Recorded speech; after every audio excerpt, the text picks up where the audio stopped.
It is bowl season, and Section YY8 is here to cover it all. It's Negative Niece, joined by Harbin here on this week's pod. Harbin, what's going on? Living the dream, one nightmare at a time, brother. What about you? I heard that. Did you get to watch any of Raw or SmackDown this week? WWE? I watched the first hour of Raw. What? I recorded it because I work Monday nights.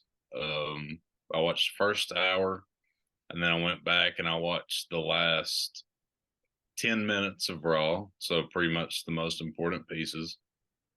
It was a good Raw. It felt like a Raw after Mania. Because the Raw after Mania this year sucked. That did. Um, It felt like that. I didn't get to watch any of SmackDown, just be honest with you. But I watched clips on X and it looked pretty good. And it looks like they're, spoiler alert, but also it's by the time you're listening to this 3 days later, they're setting up Randy Orton versus Roman Reigns, probably for Royal Rumble. That's what I'm thinking. Um, it was so cool to see him back on Raw and SmackDown. His SmackDown appearance was a lot better. Because spoiler alert, if you hadn't watched it by this point, he signed with SmackDown. I kind of knew he was going to because CM Punk's probably going to be on Raw, I would assume. So CM Punk, Randy Orton are back. It's the early 2010s all over again on WWE. So it Uh, is. I haven't been into it like I used to be. Obviously, I still watch the old '90s stuff all the time, but over the last few years, to me, it's just not been very good. But I feel like they've. I don't know if it was AEW coming around, but they have really stepped their game up over the last couple of years. They're doing a good job. I mean, healthy competition helps literally any product, you know, whether it be entertainment or any other medium. Um, but yeah, definitely.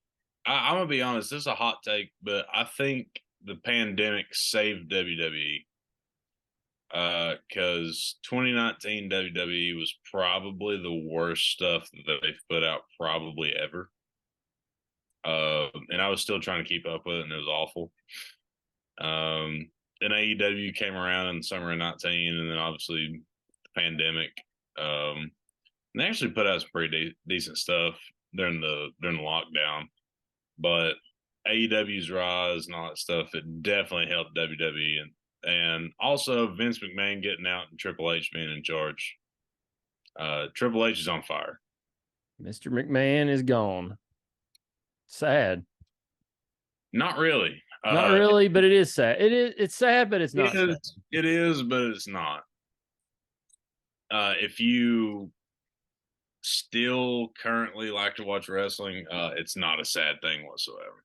It was pretty rough. He was a lot of the problem, unfortunately. But if you are a wrestling fan and haven't been watching, tune in. It's for the most part, it's it's a lot deeper. The talent is, and of course, I watch too. I'm a big Bianca Belair fan. I work with her dad, so I get it just a little bit of inside info occasionally. Most of the time, he doesn't know what's going on, so he's not really much help. But he tells me all about what Bianca's doing, where she's at, what Vince or Hunter or Stephanie and all of them say. So I get to hear some of that sometimes. All right, Harbin, we got a pretty loaded show here. Let's get right into it. It's bowling season. The Vols are going bowling, third year in a row. Back to Florida for a second year in a row. Last year we were in the Orange Bowl in Miami. Now we're heading a little bit further north, but we'll be in Orlando for the Citrus Bowl. How surprised were you with the Citrus Bowl when it came out today? Uh, Surprised. Shocked isn't a good word, but surprised is. I thought we were either going to be in Tampa or Jacksonville. facing against a Drake Mayless North Carolina or a Sam Hartman-less Notre Dame or North Carolina State. That one also got some rumblings. Iowa was never really in the question as far as bowl projections went for the last week and a half or so ago. This one really doesn't get the people on its feet. Just be honest with you. The only reason it would is because Iowa was pretty good this year. They're boring as hell. That's why everybody's upset, or at least I am. But they did go 10-2. Didn't really fare well this past weekend against Michigan, which I think everybody with a brain, outside of obviously Lee Corso, Pat McAfee, and Theo Vaughn, if you watch College Game Day, because 3 out of 2 picked Iowa, which is asinine to me. What would you say if I picked Iowa to cover the spread at plus 20, at plus 22.5? I mean, it was gross. I didn't bet that game.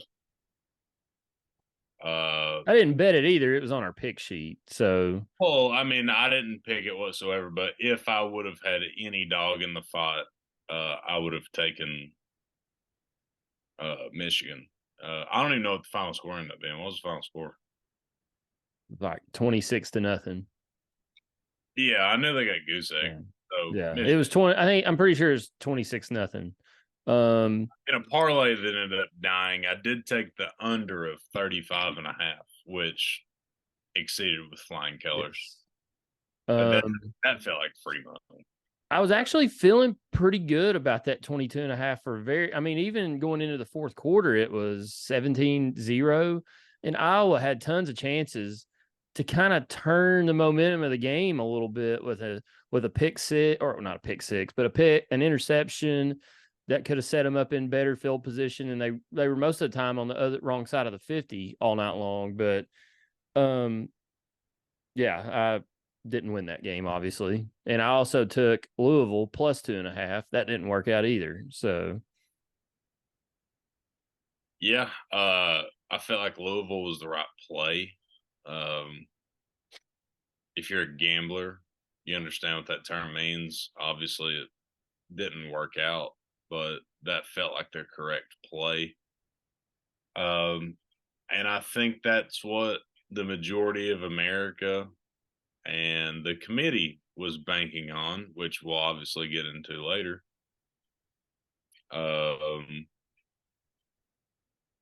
But I truly believe the biggest that those two games weren't even the biggest two shocks of the weekend. Oregon was 9.5-point favorite, which here's my biggest thing with that. Vegas is very rarely wrong. Okay. Normally when they set a line, the game is normally very close or in favor of the team that's favored. Vegas had Oregon minus 9.5, and the wrong team was favored by 10 points. And I fell into that trap. I thought Oregon was going to win, and I thought they were going to kind of beat the hell out of them. I was like, there's no way this Washington team can beat them 2 times in a row, because I truly thought Oregon was a better team. Now, I think they might be better, but Washington is just a better matchup for them. So kudos to Washington. They're now 13-0. They're going to the playoff. But going 13-0 in Power 5 is not good enough to get into the college football playoff this year. Apparently not. Which I have very strong feelings about, which we'll save that. We'll save that one for here in a minute. I know you're fired up about it. We talked before we started recording. I was a little surprised this afternoon when the bowl selections came out. I actually had turned off the bowl selections because I had some other stuff going on this afternoon, work related. And I did watch when I finally got home. I didn't get home in time to see the selection of the top 4 or the reveal.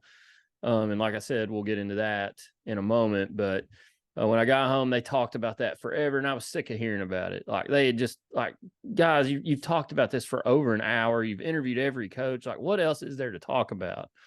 So I turned it off. I was watching the failing Titans and the Colts play, and went back and forth between that and the Hero World Championship or whatever that tournament's called, the Tigers hosting, Hero World Challenge.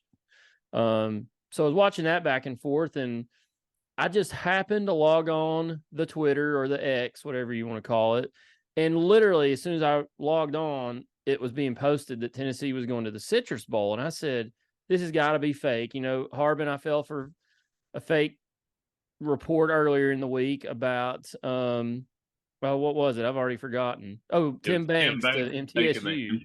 MTSU. Now, in my defense, I saw a Sports Illustrated link about it because I actually that afternoon was Googling MTSU head coaching candidates because I had heard that the one and only Butch Jones was a candidate for that position. I don't know if he really was or not, but I'd heard that name on another podcast I was listening to, and I was like, who else are they looking at? If they're looking at that bozo, who else are they looking at? So I typed in MTSU head coaching search, and the first link that pops up was a link to Sports Illustrated with Tim Banks on it. And I'm like, Tim Banks? So I click it, and it goes to an article to Rocky Top Insider, which is a podcast that I listen to every now and then. And it went to an article about Kai Bates, a defensive back that I believe he was committed to LSU, decommitted from LSU, and it was down to Tennessee, Florida State. He ended up choosing last week Florida State over Tennessee. So I was like, well, why am I clicking on this? It's not working. So I got on Twitter, and I had saw earlier in the day a fake Pete Thamel tweet, and you knew it was fake because the handle was like at Coach Josh Heupel something. But then I had seen that article, and I was like, well, maybe that guy just was like RG West and he hit on something. I obviously was fake because I guess they fell for that same tweet, the Pete Thamel tweet, because it never would pop up. And I had tweeted that there were reports out there that Tim Banks was going to MTSU. But then when you looked at the MTSU coaching search candidates, his name was nowhere on that list. So yes, I somewhat fell for a fake tweet. No, you did. You did. I mean, I didn't fall for that tweet. I mean, Sports Illustrated fell for it first. And yeah. I guess Rocky Top Insider posted it. Sports Illustrated picked it up, and it went from there. But when you Googled MTSU head coaching search that day, that was the first link that popped up. So even Google was spreading fake news, which they do quite a bit anyways. But yeah, I fell for that. But I thought that was a fake tweet about the Citrus Bowl. So I scrolled down, and it was not fake. I'm guessing Tennessee got into the Citrus Bowl. They fell upward, I guess. It's kind of like Shane Beamer, he got successful just because of his name, but Tennessee fell up because the Peach Bowl took Ole Miss, Missouri's going to the Cotton Bowl, Georgia to the Orange Bowl, and Alabama somehow is in the playoffs. So that kind of moved everybody up a seed line and put Tennessee into the Citrus Bowl versus Iowa. A little history on Tennessee in the Citrus Bowl. Last appearance was 2001. Well, the 2002 Capital One Florida Citrus Bowl. Number 8 Tennessee coming off a loss to LSU in the SEC championship game. Rohan Davey. Tennessee beats Michigan and head coach Lloyd Carr 45-17 behind Casey Clausen and Jason Witten. Just a thorough beatdown by the Vols over the Wolverines. And then Tennessee was in it Back-to-back years in 97 and 98. Sorry, 96, 97. 96, we beat Ohio State. That was Eddie George, Terry Glenn, who was the offensive lineman, Orlando Pace, big time team there. They had lost to Michigan the week before, or last game of the season, didn't get to go to the Rose Bowl.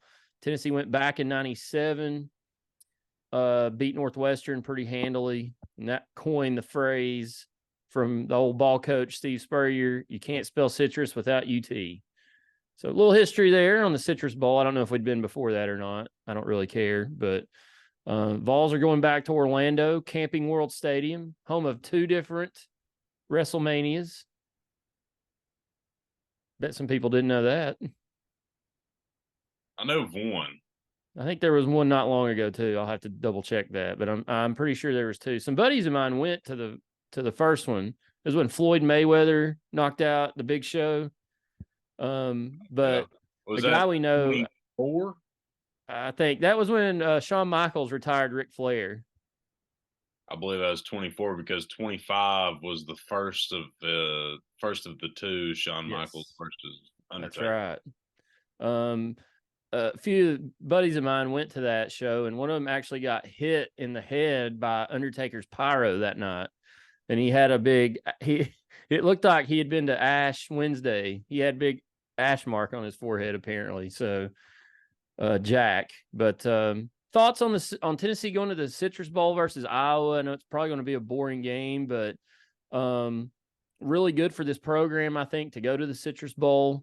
It just kind of validates where the program is right now. Tennessee finished 8-4 on the season. Had a I would say a good season, not great, not bad. About right where, like we talked about last week, about right where we thought we should be. Maybe lost a game we shouldn't have, but Tennessee was projected to go to the Gator Bowl, so this is a little bit of a step up, especially on the payout. I think the total payout's $8.2 million, or it was a couple years ago. But I think it's good for Tennessee. It's January 1st game. It's noon. It's another chance for Tennessee to show where they're at as a program. Can they come out and beat a team they probably should beat? Iowa's not a bad football team, but if anybody watched them play Michigan last night, of course, Michigan's one of the top 4 teams in the country, maybe one of the top 2 or 3. So they got exposed a little bit last night, but they're pretty good defensively. I mean, they caused Michigan had to work to score the 26 or the 29 that they scored last night. It wasn't like they ran up and down the field. I think at one point in the second half, Michigan only had 190 total yards of offense. So it was a grind for the Wolverines against Iowa. But Iowa is so bad offensively. I mean, it's literally like watching a youth football team play offense. No offense to any youth football coaches or team players listening to this podcast, but they have no deep threats at all. They're playing a 3rd string quarterback who's about my size. They said he was 6'3", 252. I'm 6'2", 248 or 49, something like that. So it was probably like me out there playing quarterback. I don't know. I think Tennessee's probably a better team right now than Iowa. And this is another chance for Tennessee to go down and on a national stage and show that they're taking a step forward in rebuilding this program. So I'm kind of excited about it, kind of on the fence if I want to go or not. Had some thoughts about it today, so was kind of glancing at flights a little bit earlier this evening. So I don't know. What do you think about it, Harbin? Tennessee versus Iowa. It's boring as hell. I mean, that's just my the over-under is 37.5. That's my knee-jerk, honest reaction. The spread is 7.5 from what I've seen. That's what I saw. Also knee-jerk reaction, I would take Iowa. Do I think we lose? No. Hell, we've played 12 games all year, and I've taken us every single game, so I'm going to stick with that, But truthfully, I do think we can beat them. and I think we will. But it could be extremely ugly, kind of like the Texas A&M game this past year.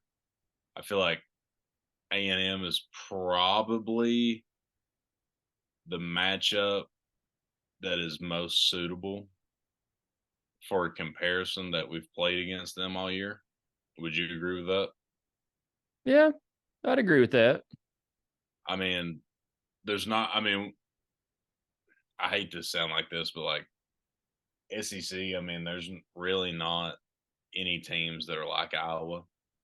You No. know, we've played multiple defenses that are as good as theirs or comparable to theirs. But every single team we've played, they've had a better offense.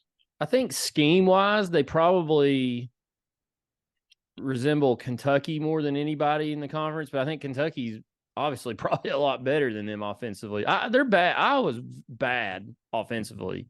No, I would agree with that. I think like it was literally on the tip of my tongue. I think scheme wise, is Kentucky is the most comparable, but I think Devin Leary is leagues better than I don't know his name. I'll call him Baby Jared Lorenzen. I don't know the cat's name. But I can't remember. I saw a stat. I sent it in our official YY group chat last night.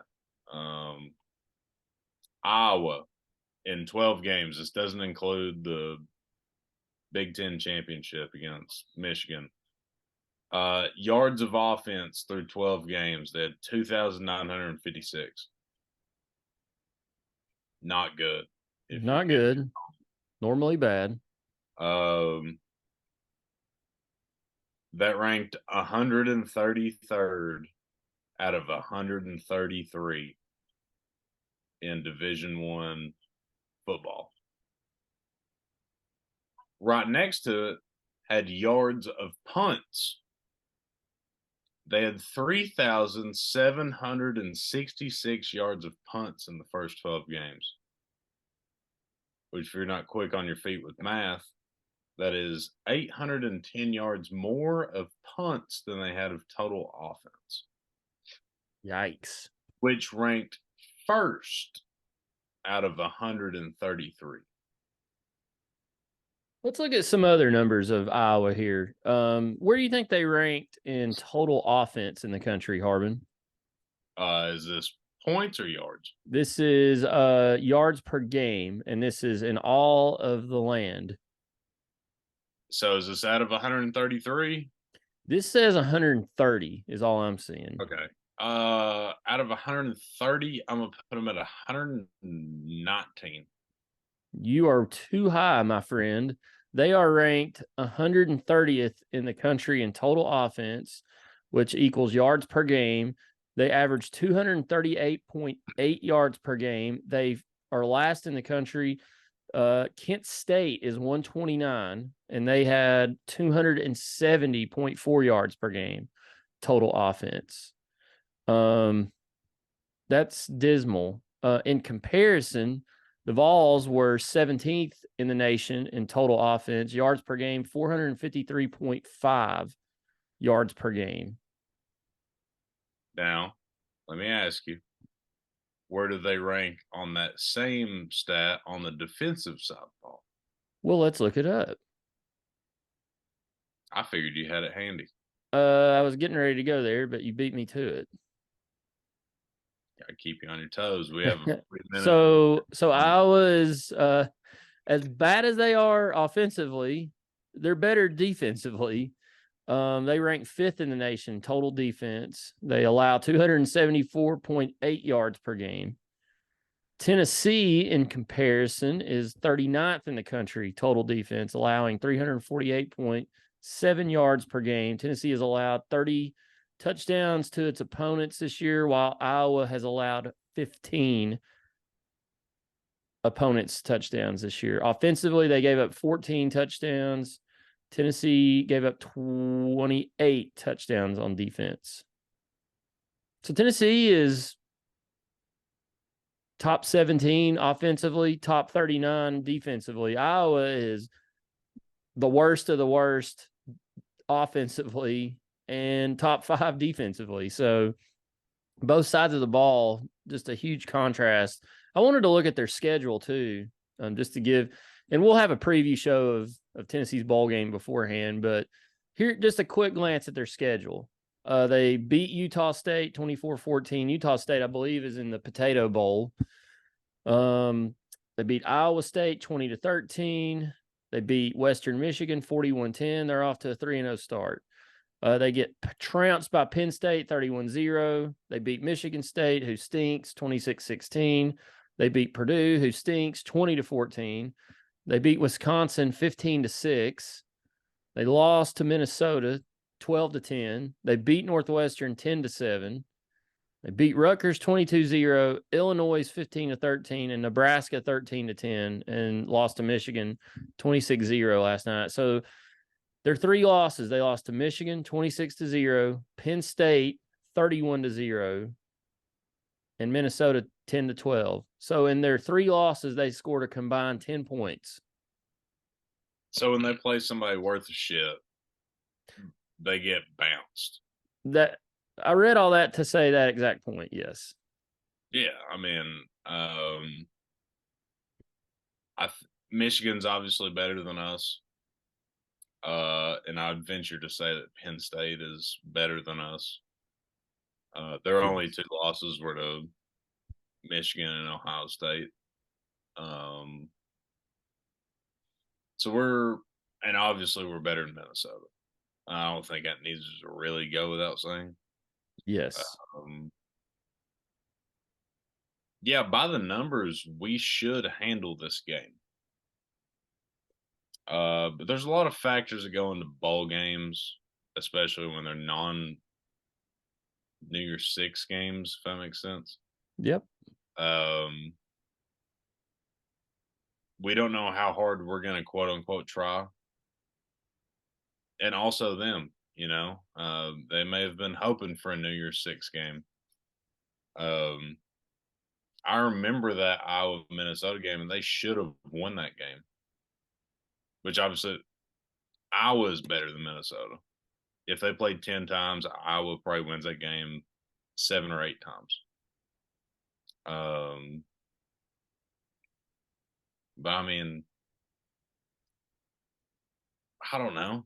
7.5 is a weird number on a game like that, because you can be like, "Oh, we're definitely gonna beat them," and then we win by 7, and it's like, "Oh, I didn't win any money on that." You know what I'm saying?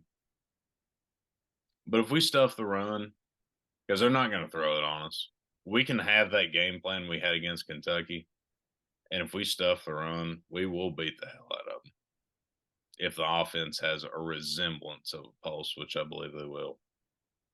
A lot of it, too, like you said, these bowl games anymore, especially over the last few years, but we don't know who at this point is going to play. I mean, officially, no one for Tennessee has opted out of anything at this point. But will someone like Jalen Wright play?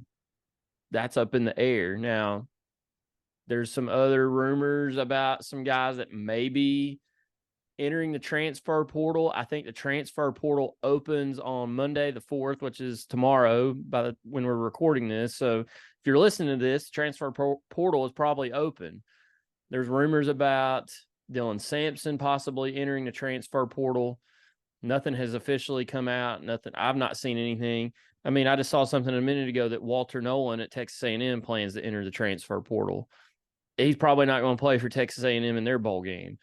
So that stuff could happen over the next 2 to 3 weeks. So a lot. That's why we don't really want to preview the game at this point, because we don't know what it's going to look like. I mean, last year in the Orange Bowl, we didn't have Jalen Hyatt. We didn't have Cedric Tillman.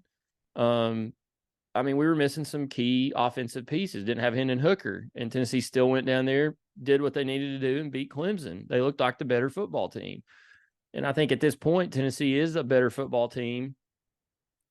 I mean, the record doesn't say that, but they are. I mean, Iowa did not beat anybody that was really that good all year. I mean, Utah State going to a bowl game. I think Iowa State's going to a bowl game.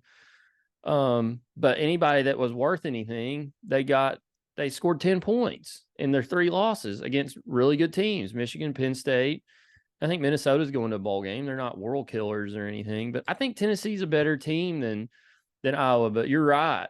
There's a lot goes into these bowl games anymore. Is Iowa going to have anybody sit out? I mean, this is the last game for their offensive coordinator. He's out the door. He's not coming back. Brian Ferentz or Kirk Ferentz, Brian Ferentz. I guess that's his son. It's his son. That's kind of weird situation. The university said they're not renewing his contract, but why would you? Well, the funniest thing about Iowa is that he hired his son as offensive coordinator, but the word is escaping me right now. And anyway, to prove that there was no biasness towards family members, the word will find me here soon.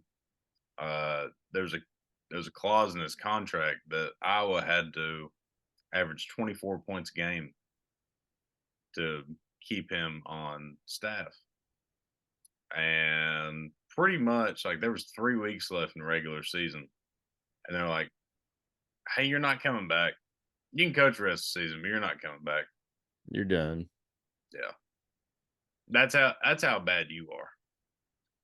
Like your father is the head coach and you're done after week 9 or 10. What do you think? And I haven't really talked to a whole lot of people about it. The Skybox crew, some of them seem excited about going.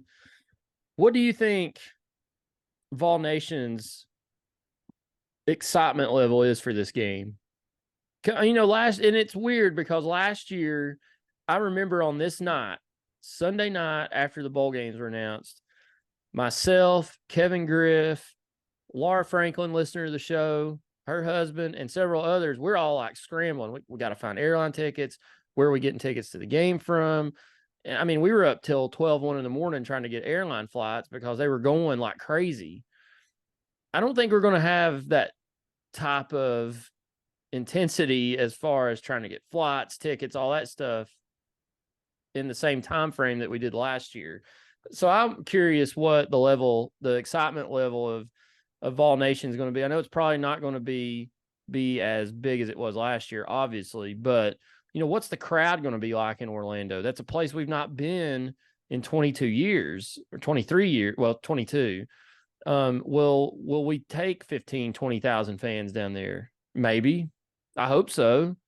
No, I definitely believe so. We travel well. I would say we're definitely in the top 10 of a traveling fan base in the country. I'd venture to say we're top 5. Oh yeah. Yeah, hell, maybe top 3. I think the bowl itself is better than what we thought we were going to get, but the matchup is more boring. If that makes sense. Like on paper, it's like, oh, we get a 10-3 Iowa team that played in the Big Ten championship. But when you look at it, it's like, we're playing Iowa. It sucks. Yeah. Which really, if you boil it down, it's really not that worse than playing or better, whichever way you want to look at it. Our more than likely what we thought was we were going to play North Carolina, and Drake May was not going to play because he's a surefire top 5 NFL draft pick. Or it was going to be NC State, and I mean, who gets out of their seat for North Carolina State? Yeah. I kind of knew we wouldn't play NC State because we play them in the second game of the year next year. I just couldn't see them matching us up with them. Right, and that too. And then Notre Dame crept in this past week, and the only way we were going to get Notre Dame was if LSU kind of bitched our way out of it because Brian Kelly didn't want to play him. Which I don't. Is LSU and Notre Dame playing each other? I believe LSU is playing Wisconsin in the ReliaQuest Bowl, which used to be the Outback Bowl, which used to be the Hall of Fame Bowl. Okay. See, So LSU's in Tampa, Tennessee's in Orlando. I knew nothing about I have zero idea about the bowl projections. Hell, I didn't even find out that Tennessee was playing Iowa until about 6:30 tonight after I got off work. But Well, like I said, we'll talk more about it. It's like I totally agree with you. It's the bowl. When I first saw it, I was like, Citrus Bowl, but then I saw that Hawkeyes logo next to it, and I was like, it's not going to draw a lot of eyes. I mean, but I think a lot of Tennessee fans will, I would assume and hope, make that trip because it's a place we've not been in a while, and I think outside of the New Year's Six bowls, it's probably the most prestigious bowl game out there. I would guess. I mean, besides it or the Outback Bowl or ReliaQuest Bowl, whatever they're calling it, I think those two are it. I don't know what other bowl outside of the New Year's Six would be in that category. As far as payout, prestige, the time that it's play. I mean, you play on New Year's Day, which for you youngins out there, there weren't many bowls that weren't on New Year's Day. There were very few back in the day. And when you did not play on New Year's Day, those bowls were looked at as lame. And now there's bowls for 3 weeks. I mean, we didn't even play on New Year's Day last year. The Orange Bowl was always on New Year's Day. It was on December 30th last year, or whatever day it was on. But yeah, it's I'm glad Tennessee's going to it. We've already been to the Gator Bowl the last decade. Somewhere new for Tennessee fans to go, and I'm excited for the game. We'll see. I don't know. We'll talk more about it coming up over the next few weeks, but it's another opportunity, Harbin. I've talked about it all year. Another opportunity for Tennessee to show where they're at as a program and to show that they're in the process of hopefully taking that next step. I don't know that we'll ever get to the level of Alabama or Georgia at this point after watching those two teams play. But I think Tennessee keeps their head down and keeps working, keeps recruiting. They could possibly get to that point sometime in the next 5 years or so. But I think for now, you just got to keep your head down and keep plugging and see where it takes you. All right, Harbin, switching gears.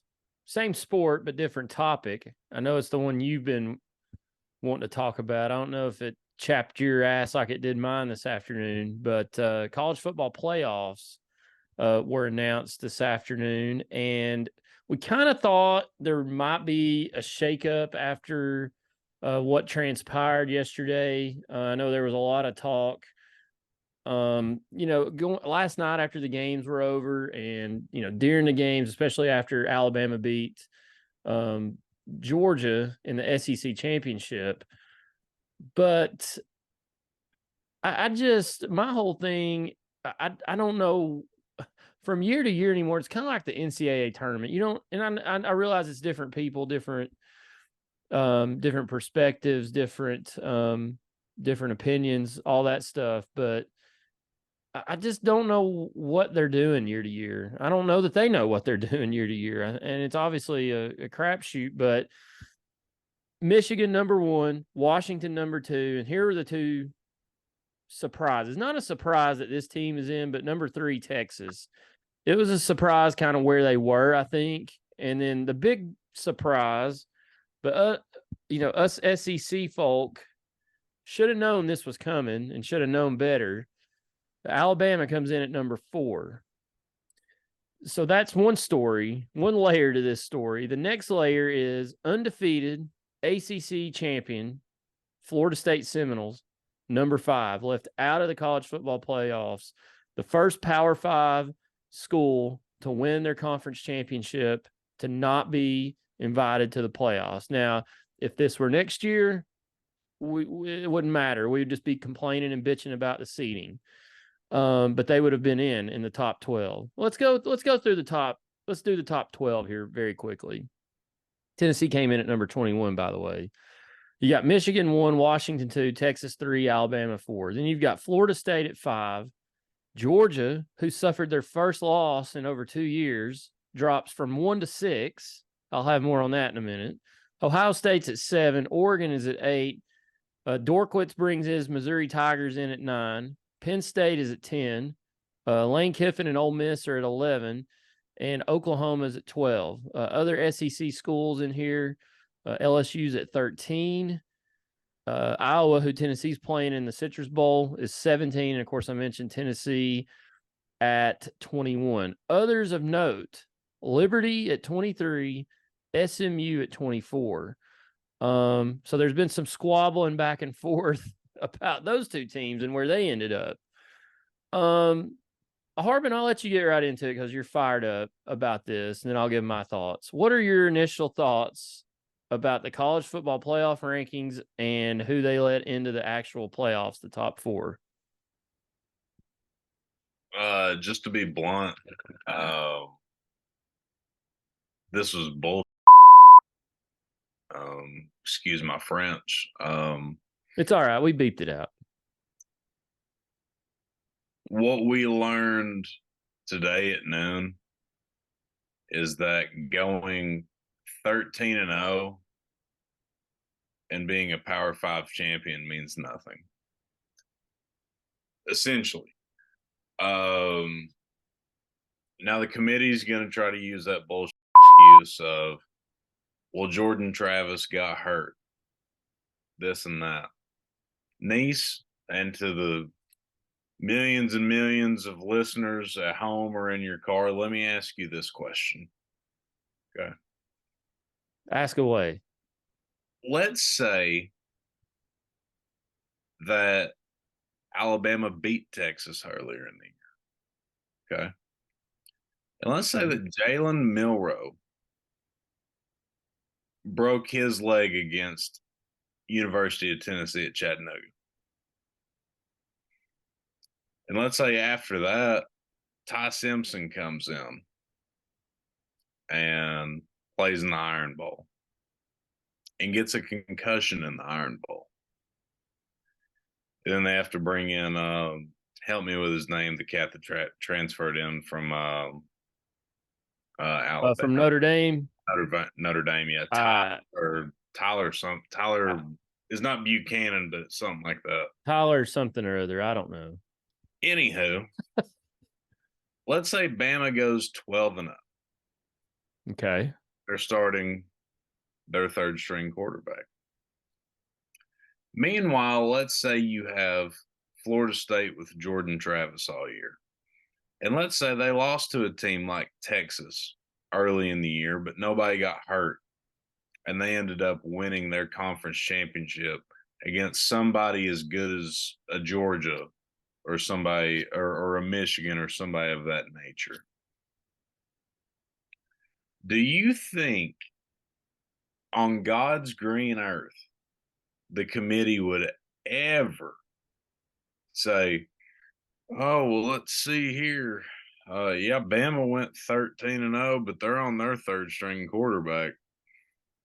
Meanwhile, we got Florida State over here that lost to Texas, but they've still got their quarterback. Is there any chance Florida State gets in over Alabama in that scenario? I don't think so. Absolutely There's no not. way in hell. Absolutely not. It's bullshit. And they tried to get on that TV and tell us, well, Florida State's not the same team. I'm not saying they are, but they won their rivalry game over Florida, which I'm not saying Florida's good, but they went in there and they won with a backup quarterback after being down 12-0 at that. They won with a backup quarterback. Backup quarterback gets hurt. And then you think of the ACC championship game, you're like, okay, whatever. They played a 10-2 Louisville team who is ranked number 14 in the playoff rankings. It's not like they were playing 8-4 Boston College or somebody like that. They're playing a top 15 team that was good, and they beat them by double digits. with a third string quarterback. And it's ridiculous. I'm not going to use the term that I want to, but this is a travesty to college football, and it's a total cop out by the committee because next year we won't have to worry about this because all four of the Power Five champions will be in automatically. It's just straight horseshit. Personally, I thought that it was going to be Michigan 1, Washington 2, Florida State 3, and Texas 4. And the reason for that thought process that I had, the top 3 are undefeated Power 5 champions. In my lifetime, or at least in the playoffs lifetime, that gets you in. And the reason I had Texas over Alabama is they're both conference champions and they both have one loss. But we've seen that game before. Texas won at Alabama. And I don't give a shit that it was in September. Hell, it could have been in April for all I care. It was this season, and we saw that game happen before. Florida State played 13 opponents, and they beat every single one of them. But you want to punish 90-something kids because one got hurt. That's what we're doing here. And the reason being, everybody's like, oh, well, Jordan Travis was a Heisman level quarterback. Nathan Neese, answer this question for me. Okay. Since week 3, when was Jordan Travis ever in legitimate Heisman talk? Not that anything I ever saw. Never. Being honest, it wasn't. Never. But to get Alabama in this scenario, they had to act like he was the number 4 man behind Jaden Daniels, Bo Nix, and Michael Penix Jr. Let me ask you a question, Harbin, while we're on the topic of getting Alabama in. I've seen this floated around quite a bit. Do you think that Tennessee was put into the college football rankings to solely bolster Yes. Alabama Crimson Tide and the Georgia Bulldogs? Well, we were in the playoff rankings the whole time. I think you meant the AP. No. I mean, both of them. Like we were unranked. This is another thing that blew my mind. And let's hold on. Let me go back here. We have been 21 in the playoff rankings for weeks. After the Missouri loss, we dropped. And then after the Georgia loss, we barely dropped. And there has been some constant, like, well, Tennessee was left in there that highly rated to prop up Alabama and Georgia in case this happened. And I don't know if that's the case or not. Once you get past the top 6 or 7 or 8 teams, it's pretty watered down, in my opinion. Well, let's look at the AP poll.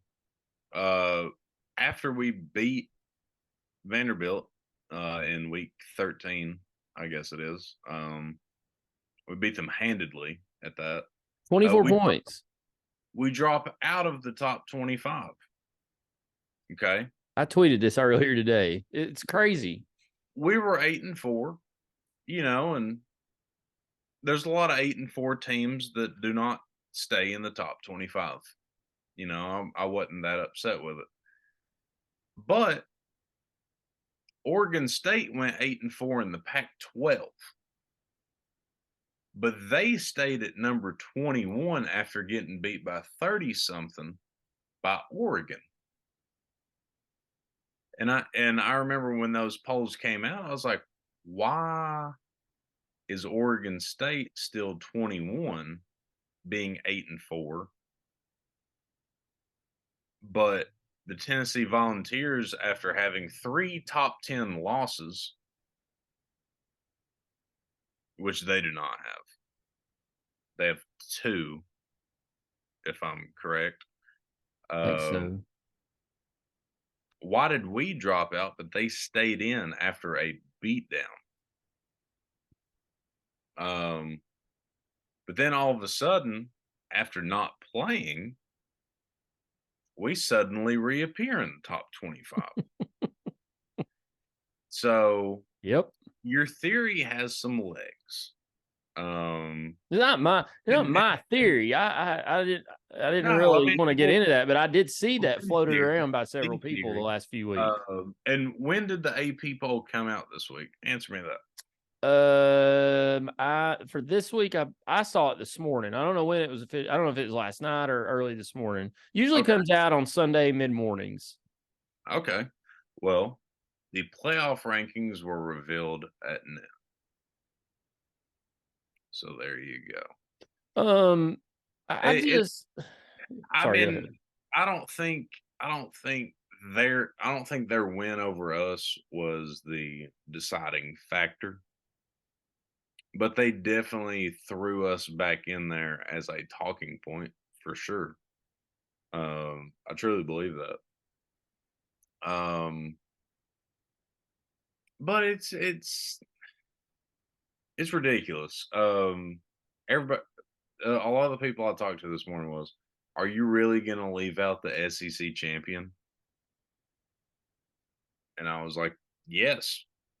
You know, um, you can't you can't let Georgia get in as a one loss at large bid when they lost pretty much their only huge game of the year because you knocked Ohio State out of contention when they lost to Michigan. Ohio State's in the same boat as Georgia. They go 11-1 and they lose to the number 2 team in the country. They drop all the way to 6. Okay. Same thing happens with Georgia. They play Alabama. Alabama beats them. They drop to 6. Um, so Georgia was never in if they lost. As crazy as it seems, because they hadn't lost in 2 years or 3 years or whatever it was. And you had to have Texas in, because Texas was also a conference champion, just like Alabama, and they had to head to head against them. So they were in no matter what as well. What the committee was really truly banking on was Florida State losing to Louisville. And I feel like a lot of people thought that was going to happen. But Louisville's frauds. We saw that just a week ago when they got beat by Kentucky, a Yeah, not good Kentucky team. yeah. Imagine that. Right.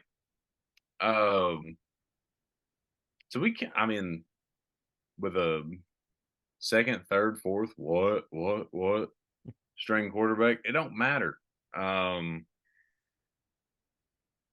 it's insane to me because resume really doesn't matter Uh, because everybody that was on Alabama side wanted to point out strength schedule. Alabama had the number 5 strength of schedule, while Florida State had the thing. I believe it was the 55th. Okay, that's all fine and dandy. You look at strength of record, which accounts strength of schedule, obviously, versus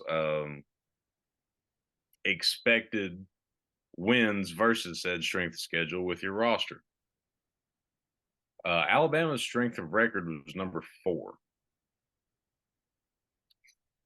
Florida State's was 3.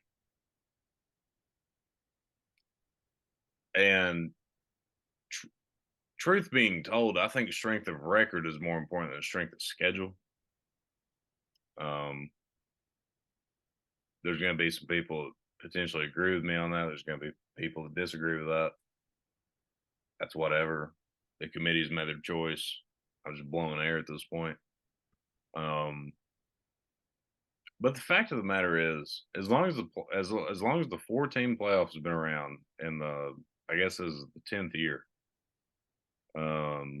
there has never once been an undefeated Power 5 conference champion not make it in.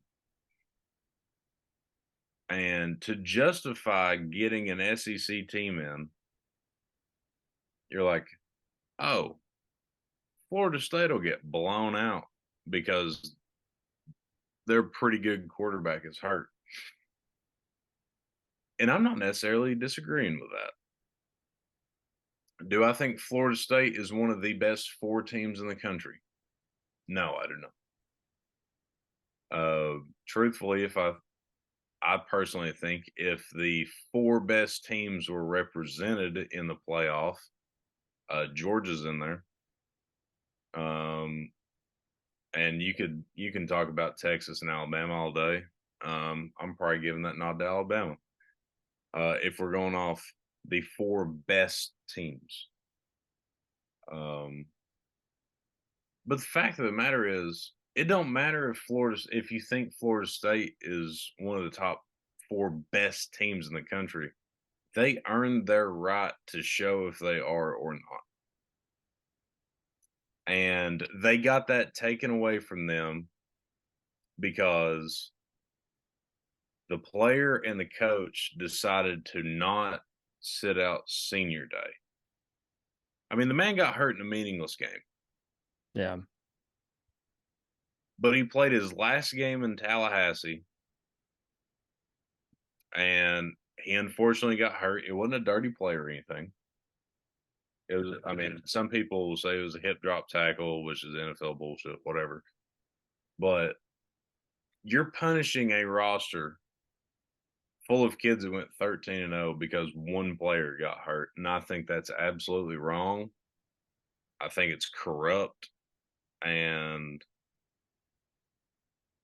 Florida State got robbed. And I hate Florida State. I'm going to be honest with you. I don't like Florida State. But letting in a one-loss team that lost at home at that over an undefeated conference champion is despicable.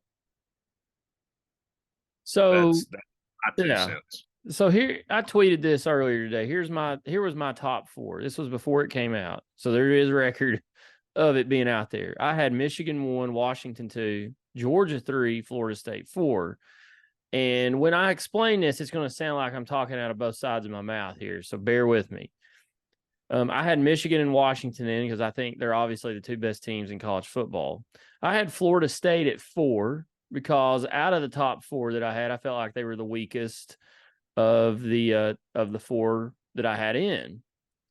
But I felt they were deserving. They went 13-0 or 12-0, whatever their record is. They're undefeated. They won their conference championship, and I think that means something. So here's where I'm going to start talking out of both sides of my mouth.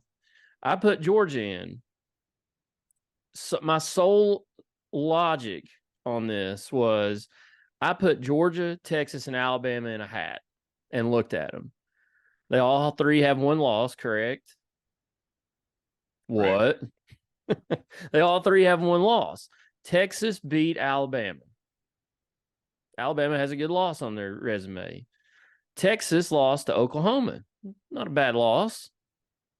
If you're saying a loss is good, it wasn't as good as Alabama losing to Texas.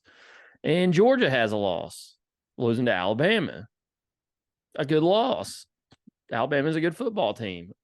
I hate to say it, but they are. So I compared the 3 losses, and I felt like Georgia's loss was better than Alabama's loss, was better than Texas's loss. And that was my sole reasoning for keeping them out, even though Alabama won a conference title, even though Texas won a conference title. So I am kind of talking out of both sides of my mouth, but I think this year there was a problem. And we kept hearing this going on and on leading up to this week over the last few weeks. Is the committee going to take the most deserving teams? Or are they going to take, in their opinion, the best 4 teams? I don't know that they got it right. I don't know that they got it right. Is Florida State one of the best 4 teams in the country right now? No, they're absolutely not. Without their number 1 quarterback, without QB1, they're not.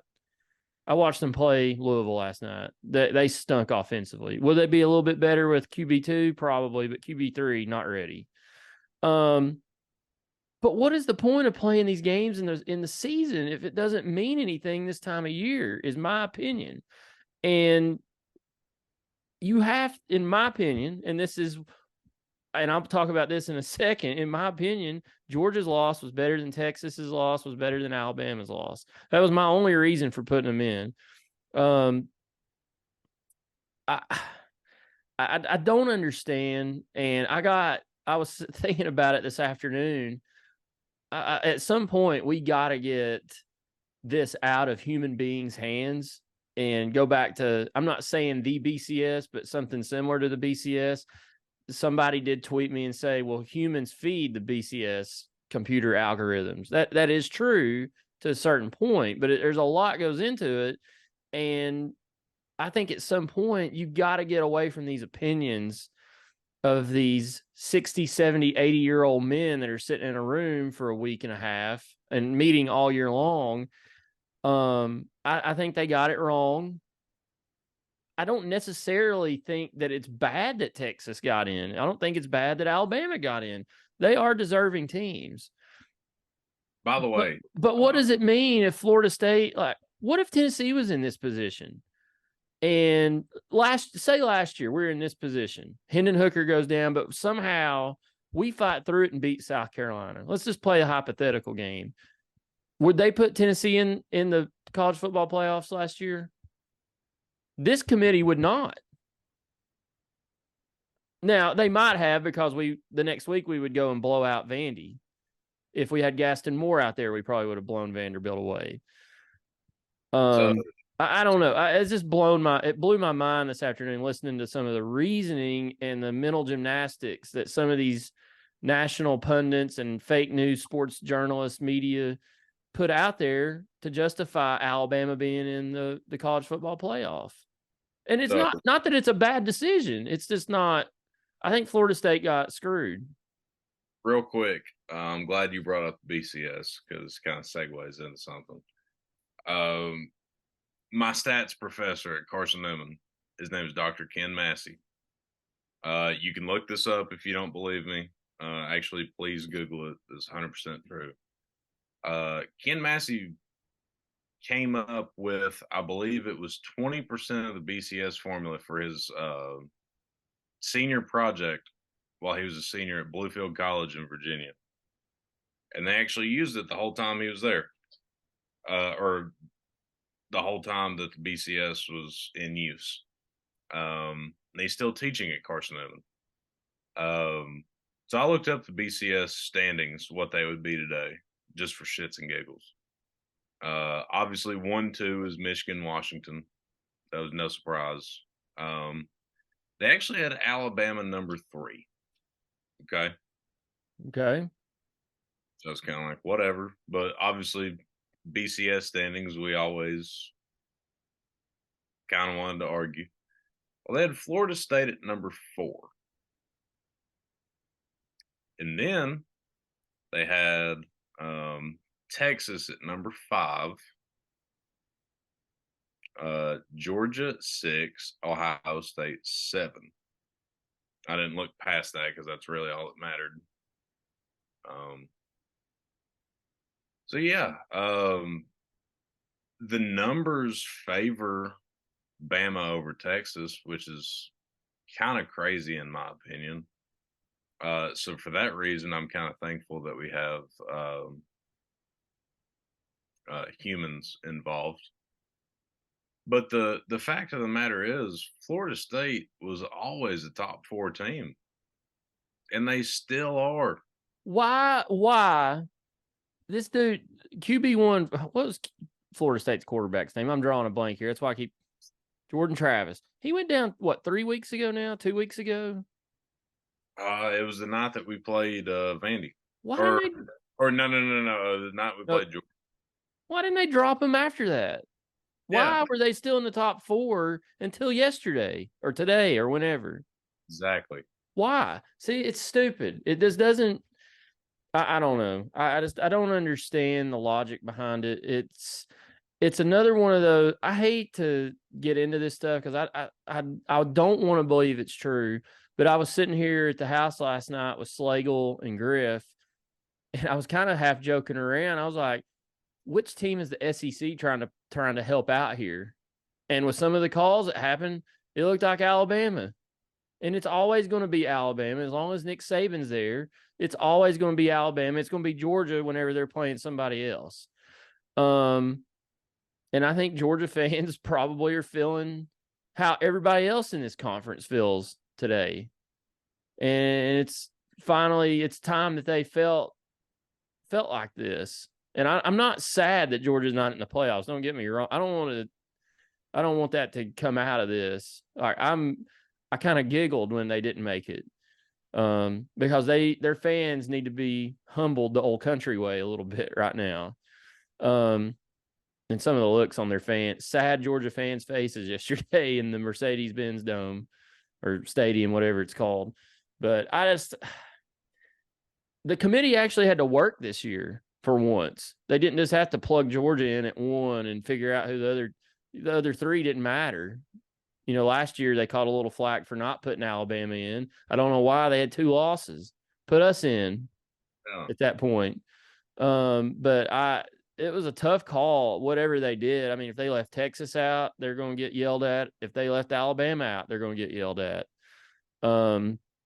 Because they all had legitimate gripes to be in. And this is the first time in several years that it's been this way, where I don't think Ohio State had a legitimate gripe to be in, even though they only had 1 loss. They were never in conversation to be in the top 4. But I mean, I think you look at Texas, Alabama, Georgia, Florida State were 4 teams competing for 2 spots, and they chose to go with 1-loss teams that won conference titles over a undefeated team that won a conference title that was missing their quarterback. Remember when Tennessee played Florida State in the BCS National Championship? Florida State was missing their QB1. And the only reason they got in was because, and this was BCS, so here I can't complain. UCLA undefeated lost in a makeup game at Miami because they were supposed to play at Miami and a hurricane hit. And Texas A&M beat Kansas State in the Big 12 title game. Kansas State was undefeated. They all had 1 loss. Florida State jumped both of them, went to the BCS title game. We know what happened there. Picture right there on my wall shows you what happened. But yeah, I just think it was, I don't know. It is a tough call either way. I just think they got it wrong. I just do. I don't think it makes any. I mean, leaving Florida State out, Alabama's AD, I thought had a good quote today. He said, well, if we would have known this would happen, we wouldn't have scheduled Texas. We would have just scheduled a group of 5 team. We'd have been undefeated at this point, and it wouldn't have mattered. That's what he said last night because they was trying to pitch his case to be in. And he's right. You know, if it doesn't matter what he did in September, then. But is he right? Because Florida State went undefeated. That's what I'm saying. Like, it shouldn't matter what you do all year long. It shouldn't be they haven't played well the last 3 weeks. So what? They won their game. They found a way to win. And if anything, I would give more credit to their defense the last 3 weeks. Yeah. Seriously. They were playing elite level defense the last 3 weeks. Absolutely. Their defense, I watched damn near the entirety of that Florida game. Defense played lights out after the first quarter. And then you look at that Louisville game, their defense, like if Louisville crossed the 50, you were like, damn, this is a good drive for Louisville. You know, I mean, their defense played awesome. And that's what good teams do when they have a key player go down. You're not like, oh no, what are we going to do? Everybody else steps up to fill that hole. And that's exactly what they did. And if I'm Mike Norvell, I'm telling you this right now.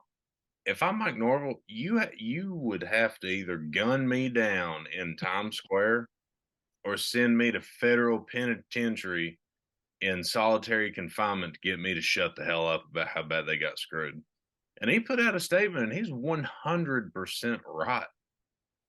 Here's another one in this whole thing, not talking about the playoffs, but going into the New Year's Six Bowls. Liberty got in at number 23 and are playing in the Fiesta Bowl against Oregon. I wish I would have looked up. Let's see here. Liberty's strength of schedule. Let's look them up. They won. What conference are they in? I don't know. The American or Colonial or something. According to teamrankings.com, Liberty is 116 in strength of schedule. Okay. SMU, Southern Methodist University. Don't know their strength of schedule. I can't find it. But they had a case to be in as well. They won the American Athletic Conference. They probably won't have to worry about this from now on because they're going to the ACC. Southern Methodist was 61. They had the same record as Liberty. Why is Liberty in over SMU? No, SMU had 2 losses. Liberty went undefeated. But they both won their conference, and so you got to compare them somehow. So do you take an undefeated? But I mean, you take an undefeated conference champ versus a 2-loss conference champ. I mean, but are they putting the best teams in or the more deserving teams? See, here again, they're like me, they're talking out of both sides of their mouth. I don't know. When it comes to those group of 5 teams that get a New Year's Six Bowl, like, you got to take the team that went undefeated or had the best record. You know what? I'm kind of glad Liberty got in because former Vol Caden Salter is the quarterback for Liberty. He's had a very good year.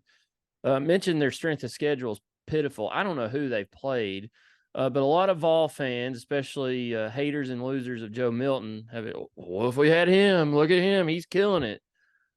Okay, what if we had him? Would he perform at that level in this conference against the teams we're playing? I don't know. Maybe. But maybe not. I hate the way we all jump to conclusion. Like, oh, there's Michael Penix is killing it. Yeah, he is. He probably would have helped us this year. But he's also a 6-year guy. He wouldn't have been here right now. He would have been here last year. It worked out, guys. We didn't need him. I don't know. I'm interested to see Caden Salter on a big stage. I don't know what type of Oregon team he's going to face off against. Maybe Bo Nixless and some other guys might not be out there. So Bo Nix said he was playing. Oh, good. I hope he does. No, he said it. No, he already came out and said he was. Okay, good. But I'm interested to see that matchup real quick. The matchups in the New Year's Six Bowls. I mentioned the Fiesta Bowl, 1:00 on ESPN on January 1st. Wow, they're going up against the Vols. Let's see here. The Capital One Orange Bowl, number 6 Georgia versus number 5 Florida State.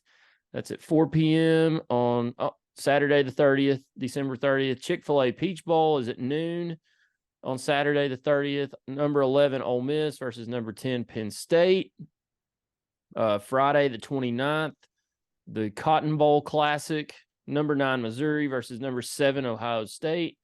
Dorkwitz gets his big shot on the big stage. And then the college football playoff semifinals, you got the Rose Bowl at 5:00 on January 1st, right after the Vols game. Number 4 Alabama versus number 1 Michigan, probably the 2 most historic college football programs ever facing off. And then you've got in the nightcap at the Superdome in New Orleans, number 3 Texas, number 2 Washington. Should be an entertaining game. So that's the playoff schedule. I think the games will be good. They should be good. Again, I'm not saying that the teams that are in shouldn't be there. I think they have a legit gripe like everybody else. I hate it for Florida State, and I'm like you. I don't like Florida State. They can kiss my right butt cheek. But for years, they were scared to play competition. They wouldn't join the SEC. They were independent for a long time. And then they joined the Big East, I believe, and now they're ACC. But I just don't understand why they didn't get in, because they went undefeated. They did everything they're supposed to do. Just because one player gets hurt, they're not in the playoffs. It just doesn't sit right with me, because, like, what's the point of playing a season? What's the point? You're right, dude. It don't make sense outside of money and viewership. Like, you really don't. The If you're going on deserving, then they fumbled it 100%. But if you truly wanted the four best teams, then hell, you still didn't get it right, in my humble and honest opinion. Georgia would replace Texas. So whatever format they base their thought process on, they didn't get it right. And really all it felt was they didn't want Michigan to run away with it. And they're like, oh, we'll put Alabama in. Did you see Michigan's team reaction when they found out they were playing Bama? They were like, Oh, they didn't move. They're But I mean, like, Alabama is my pick to win it. That's the shitty part about the whole thing. wow. Alabama shouldn't be in, but I think they win it. And then that's how the committee is going to base their pick on. And that's going to make it even more infuriating because the winner of that, in my opinion, the winner of that Michigan-Bama game, in my opinion, I think it will be Alabama, wins the national championship. And Alabama shouldn't be in that game to begin with. Before we get out of here, Harbin, let's there was another sport that we needed to talk about involving the Volunteers. They had another big basketball game this past week, Wednesday night at the Dean Dome in Chapel Hill.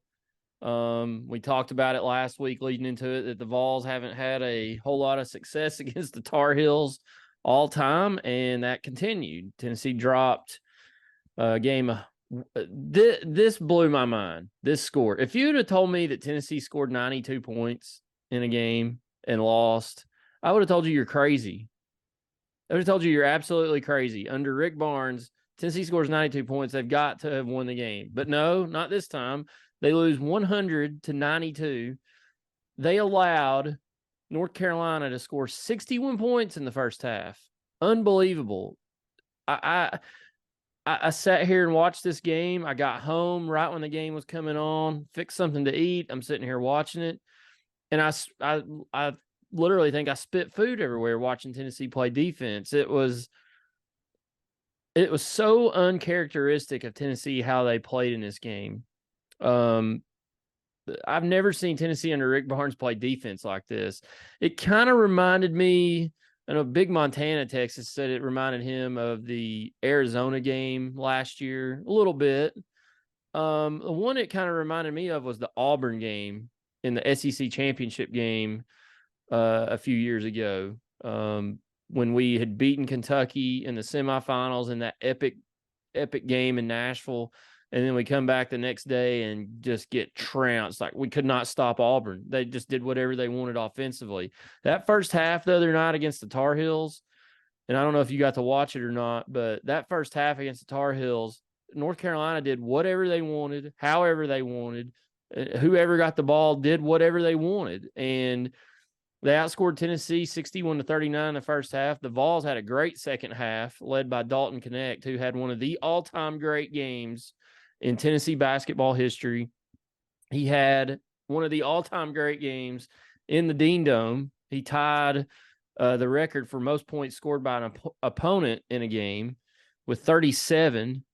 He probably could have had more and should have had more if he hadn't injured his ankle late in the game, because he was going to the foul line to shoot free throws. So he probably should have broken the record for points scored in a game by an opponent at the Dean Dome. But yeah, give credit to North Carolina. I think they just were executing at a high level on the offensive end for them, and Tennessee was playing very poorly on the defensive end. I texted you all several times and some others. It looked like we were playing in the mud on defense. We were late on rotations. They were late in transition. It was just, you could see Rick Barnes walking off at halftime, and I was like, God, I'd love to be a fly on the wall in that locker room, because Rick Barnes doesn't show a whole lot of emotion on the sidelines. I know Big Montana has been critical of that. It's just not how he is. It's not who he is. It's not how he wants his teams to play. But I venture to say he probably showed a little bit of emotion in that locker room. They played much better. They played Tennessee basketball in the second half, I believe. And North Carolina cooled off too. But again, I'm not. We talked about this last week. There's no time to get upset. It's no time to panic. I know I saw several people saying, "Here we go again." Typical Tennessee. Rick Barnes in Tennessee under Rick Barnes has won these games quite more often than they lose them. These early non-conference games, but they've lost 3 of them now, and those were 3 chances to pad your resume for later in the season. Still got some more chances coming up with Illinois and North Carolina State, and then you've got games in the SEC coming up. But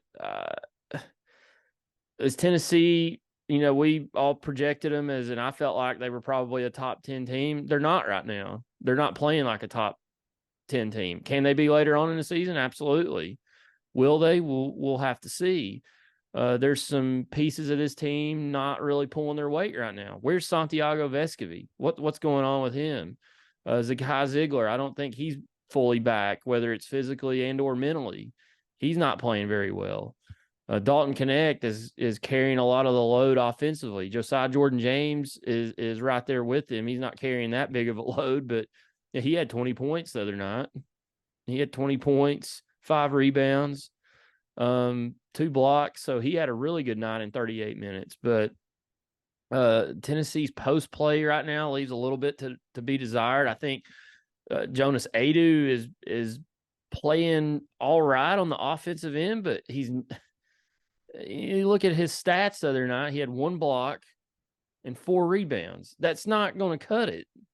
It's just not going to cut it. And he had, let's see here, 13 points. That's great. But Tennessee's not rebounding very well right now. They've been exposed against these last 2 or 3 opponents on the glass.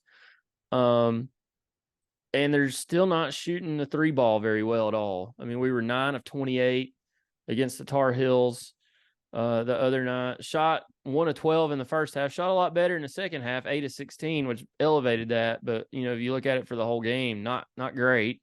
And that's been a continuing theme for the past week and a half. Now, Tennessee shot the ball well from the field, 53%. 55% for the game. 53 in the first half, 57 in the second half. But just not doing the little things right now that you got to do against teams like North Carolina, like Purdue, and like Kansas. But again, it's no time to panic. This weekend, we saw several teams lose. Kentucky lost to UNC Wilmington. Purdue lost. I can't remember who they lost to. Villanova was Northwestern. Villanova's been the talk of the basketball world a little bit after beating UNC a couple weeks ago, and they lost 2 this week. Marquette lost to Wisconsin, who Tennessee beat this week. I saw Auburn, which I don't think they're ranked, but Auburn lost to Appalachian State today. FAU, Florida Atlantic, has lost a couple games here early on. So for those Duke has lost 2 in a row. At Arkansas, they ran into a buzzsaw there, and then they lost to Georgia Tech this weekend. So for those that want to panic and say, here we go again, you know what? You're entitled to your opinion. But Tennessee 2 years ago, when they won the SEC championship, started SEC play 1-3, and they turned out all right. So to sit here and get your panties in a wad this early in the season is ridiculous. Is Tennessee playing at the level they should right now? Absolutely not. Can they turn it around? Absolutely they can, and I think they will. They just got some of these guys got to start doing what they're supposed to do for this team to function where they're supposed to function. But I don't know if you got to watch the game, Harbin, but do you have any thoughts on it? I watched the majority of it. That effort in the first half was just uninspiring. I think is a pretty good word for it. North Carolina was scoring at will. They got a little bit of momentum early and capitalized on it, so kudos to them. But we really didn't do anything to combat that. You know, we didn't get a couple stops when we needed to. For the most part, we were missing open shots when we got them. And correct me if I'm wrong, but in the first half, the only person or the only two really doing anything, and it was 80-20 at that, was Dalton Connect and Triple J, just kind of like you said. And obviously, I mean, we played better in the second half, and hell, if you don't play better in the second half, you did that first half, then get off court. But we're gonna have to have the senior leadership step up if we're gonna be as good as we think we are. And Triple J has done that. He's done his part. And I'm not gonna act like I'm dogging Vescovi or Ziegler. Both of them have had their physical and mental trials to begin the season. You know, Ziegler is or what, about 7.5 months post ACL tear. He's, no pun intended, still getting his legs underneath him, mentally and physically. Vescovi spent 2 whole weeks away from the team when his grandmother passed. So his head's probably not fully all in it, or if it is now, I mean, he's trying to get back to where he was.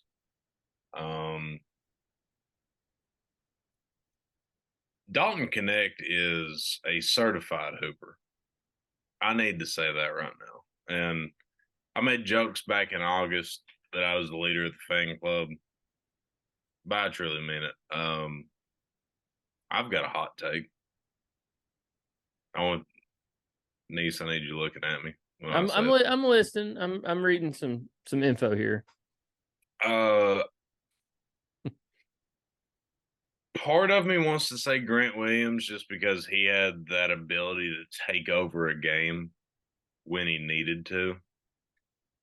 But Dalton Connect, I think, is our best offensive player since Chris Lofton. Maybe Tobias Harris. This dude is a bona fide stud. He's good, man. He's good. The sumbitch can have my ankle if he needs it. We don't know how long he's going to be out or if he misses any time at all. I hope it's not long. I also don't want to rush him back. Dude's unreal. I have no idea how he was at Northern Colorado for so long. That's crazy. But getting off of that, we've lost 3 in a row. And it is currently, well, when this comes out, it'll be December 4th. It's early in the year, and we've played really good competition. And like we've both said, you know, you can't get too upset at it. But at the same time, it's December now. Like, you've got to start locking in. And you lose by 4 to Purdue. You lose by, 8 or 9 to Kansas. And 9. What was the final? 7 or 8 to North Carolina. Yes. I think you at least wanted one of those. Now I think to be really happy about it, you wanted 2 of them. And you had a legitimate chance of winning 2 of those games. And before the North Carolina game started, you had a great chance of winning that. Hell, we was favored. Or I take it back, we was a 1.5 underdog. Yeah, they were favored. We're a 1.5 underdog. That's toss up. You know, if it's inside 2, 2.5 in college basketball, that's toss up. Yeah, nothing. But the way you start that first half, it don't matter how good you play in the second half. That game was never in jeopardy for North Carolina. We made it look pretty good at the end. We put up 92 or 93, whatever it was. but the closest we got it was 7 with like 5 minutes left. Yeah, 6 minutes. they got it to 7 and got the ball back Right. and Yeah. had a We had a chance. legitimate chance. They got it to 7 and had 3 straight just awful possessions. I don't know that they got a shot up in any of those 3 straight possessions, and North Carolina pulled it back out to 11 or 12. Tennessee kind of fought back again, but it was just too little too late. They squandered their opportunity right there. When they got the ball back down 7, they could cut it to 6, 5, or 4, and they didn't do it. And you're right. That it's at some point they got to win one of these games. Because come March, that'll come back to haunt you, not having these games in your back pocket.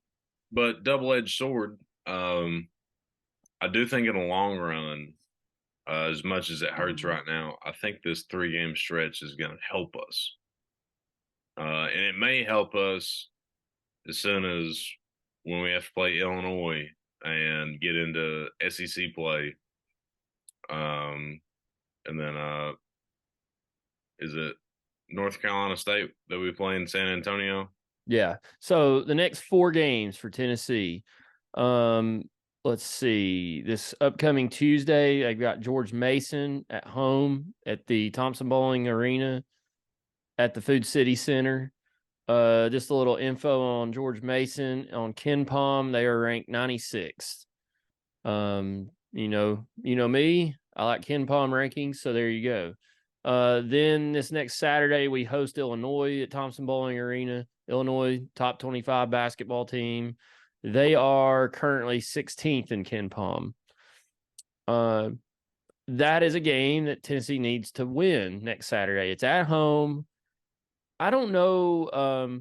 Well, let me hold on a second. I'm jumping all over the place. Georgia Southern at home the following Tuesday. I don't know where they're at in KenPom. I don't care. NC State the following Saturday, the 16th. Late game that night, 10 p.m. at the AT&T Center. And NC State is, I just saw them. I've lost them. Well, I don't know where they're at, Harbin. Oh, here they are, 68th. They're ranked number 68 in KenPom. So that's a quad 1 win game, I believe. Or no, that might not be a quad 1 game on the road or neutral site. But Illinois is a quad 1 opportunity for Tennessee coming up. George Mason is not. Georgia Southern is obviously not. So still a couple chances for some good wins before you get into SEC play. So they need to take advantage of this next little stretch here and win. They need to go 4-0 the next 4 games. Dalton Connect, last I read and saw, he walked to the bus after the game at North Carolina with a limp.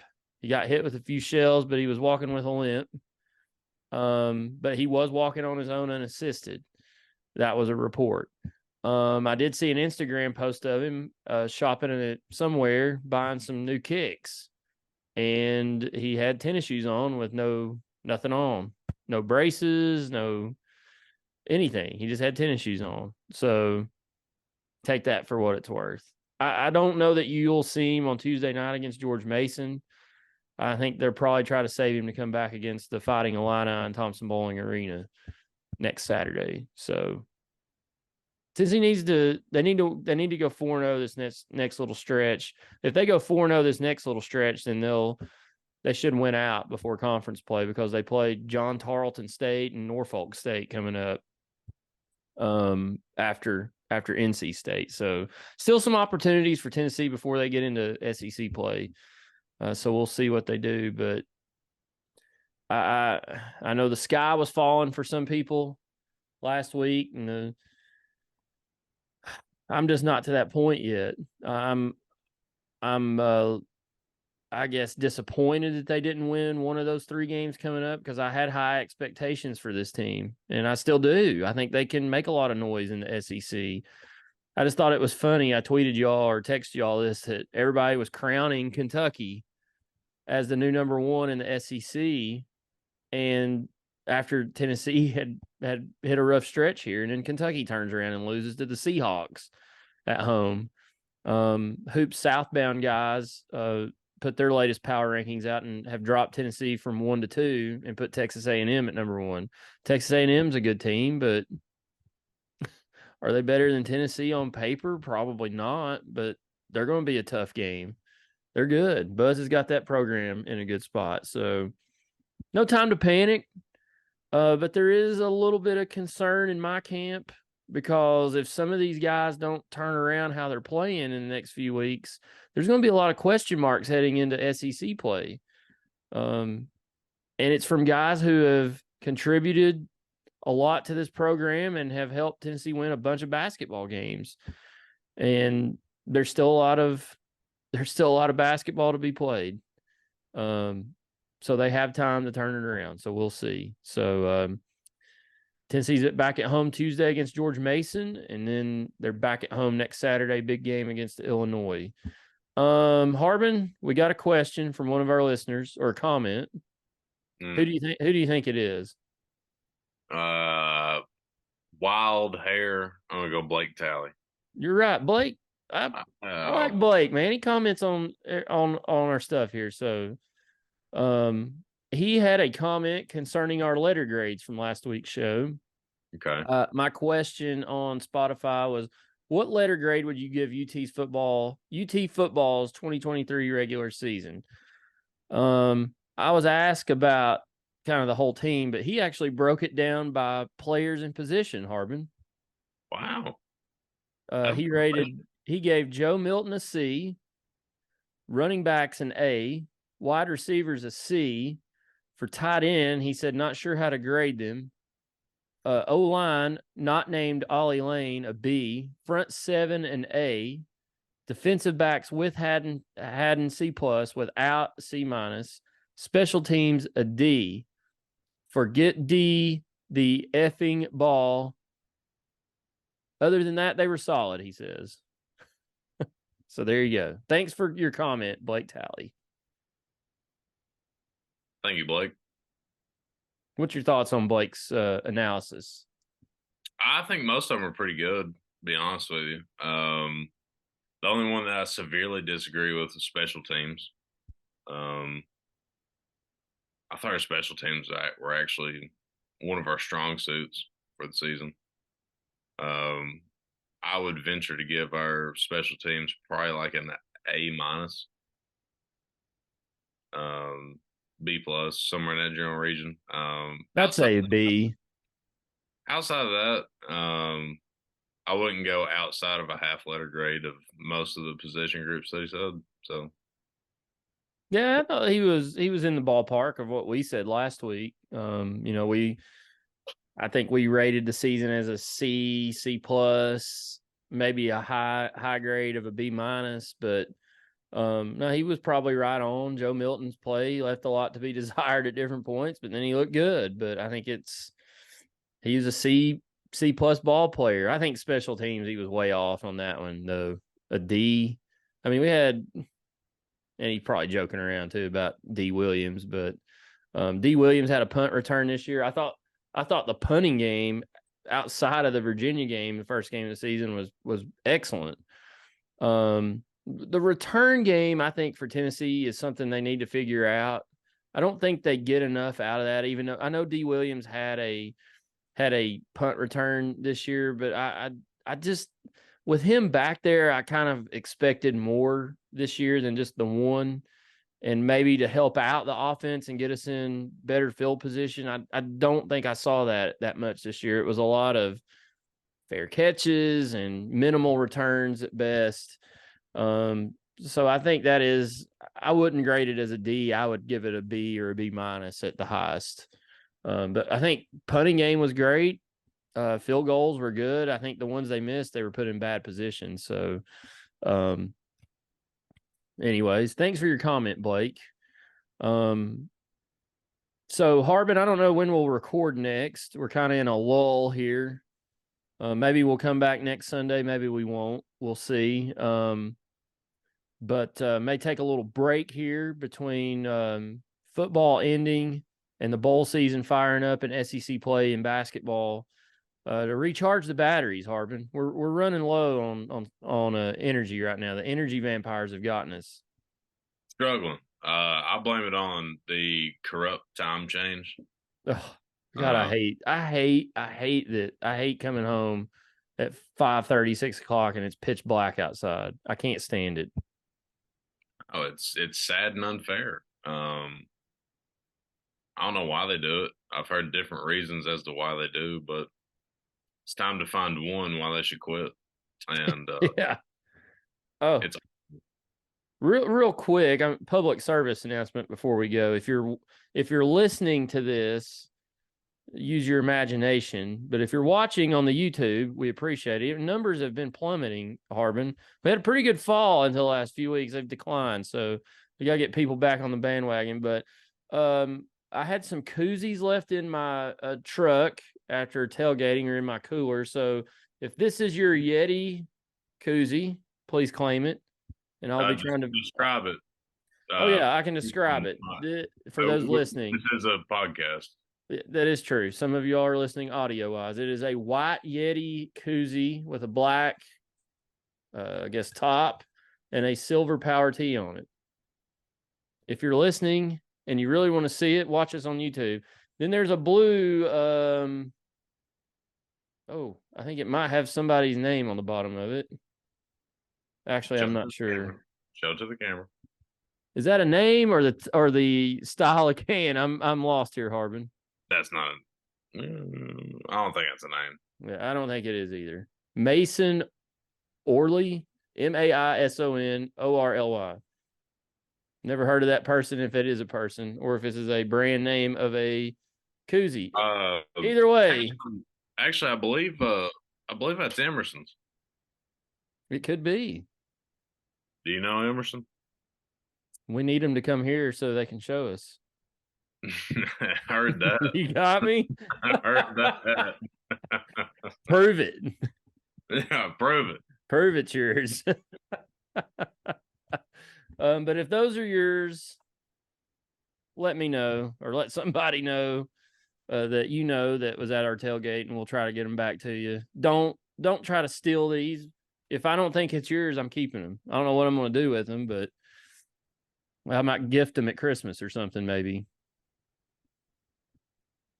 Because I've got plenty of koozies. I don't need any more. So, anyways, yeah, if that's yours, please let us know. Public service announcement. So, Harbin, you got any closing thoughts before we wrap this up for this week? Nah, man. Vols basketball needs to get back on track. I would like to see us go undefeated from here until the new year. We're definitely good enough, and I think we need to do it. Vol football, close out this year with a win against depending on who you ask, at least a semi-quality opponent. Do that. Give us some momentum as an athletic program going into 2024. We need it because the Lady Vols ain't doing anything. They ain't worth shit, bro. Yeah, I don't know if he listens to this show, but guy I work with was comparing Rick Barnes to Kelly Harper. He said, quote, Rick Barnes ain't no better than Kelly Harper. That ran all over me. I just I don't understand. Come on. Tyler, I'm sorry if you're listening, but I had to throw you under the bus there. Do I know Tyler? You don't. Tyler sounds like a dummy. He's not. He just doesn't like Rick Barnes. He's like some others we know. Well, he made a dumb statement. Yeah, we all make dumb. I've made dumb statements before. Yeah, for sure. Tyler, nothing against you if you are listening, but that was an idiotic statement. Yeah, I just don't understand the hate for Rick Barnes. I'll never understand it. You'll never convince me otherwise. The man can coach basketball. He's won everywhere he's been. He's taken Tennessee to heights I don't want to say that they've never been to because he hasn't got us to the Elite Eight. But where we were when he came in, he's done a fantastic job here. I like what he's doing with the team, and I don't like what Kelly Harper's doing with the Lady Vols basketball program. She's got them to a certain level. They're not good this year, and I know they're missing Rakia Jackson, but they're not good. I don't know if she's that big of a difference to this team or not. There's a lot of questions around that Lady Vols basketball program right now. I'm not sure that Kelly Harper is the long-term answer to this program. Tennessee Lady Vols basketball is not a top 25 program. It should be a top 10 at worst. And we're not even close to that right now. And there was a reason that Kelly Harper was fired at a job that she was at previously. She wasn't very good there. She had a cup of coffee success there at NC State, I believe, but other than that, she didn't do anything. Rick Barnes, on the other hand, had success where he was. Went to a Final Four, won a ton of basketball games, put a lot of guys in the NBA. He's done that same thing here. So to say that Kelly Harper is the Rick Barnes is no better than Kelly Harper, I just, that's a little asinine. But Tyler, come on, man, be better. Rick Barnes is the man. I love Rick Barnes. All right, I'm done. I need to go to bed, Harbin. You look like you're running on fumes too. So we're going to get out of here. Appreciate everybody listening, to the few that have been listening over the last few weeks. Like I said, ratings have dropped off a little bit, but it seems to happen when the Vols start, when interest wanes in the Vols, interest wanes in our podcast. So we need the Vols to do something controversial or win a game or something here coming up. But we do appreciate everybody listening. You can find us on YouTube, the video version of this podcast. We're on anywhere you can get your podcasts. Most people listen on Apple or Spotify. Leave us a comment, like and subscribe. Smash that subscribe button, as Marshall Stanton said. Smash that subscribe button, like us, and we'll go from there. But we have had some more people are watching on YouTube now than they're listening to the audio version, Harbin. So I don't know if they like seeing our faces or what. I mean, we're pretty handsome. Well, we'll be back soon. It may be next week, but we may take a couple weeks off with a lot of stuff going on this time of year. So we'll definitely be back to preview the Citrus Bowl and the other bowl games that we care about. But until then, for my man Harb, this is Negative Niece, and we'll see you guys next time on the Section YY8 podcast.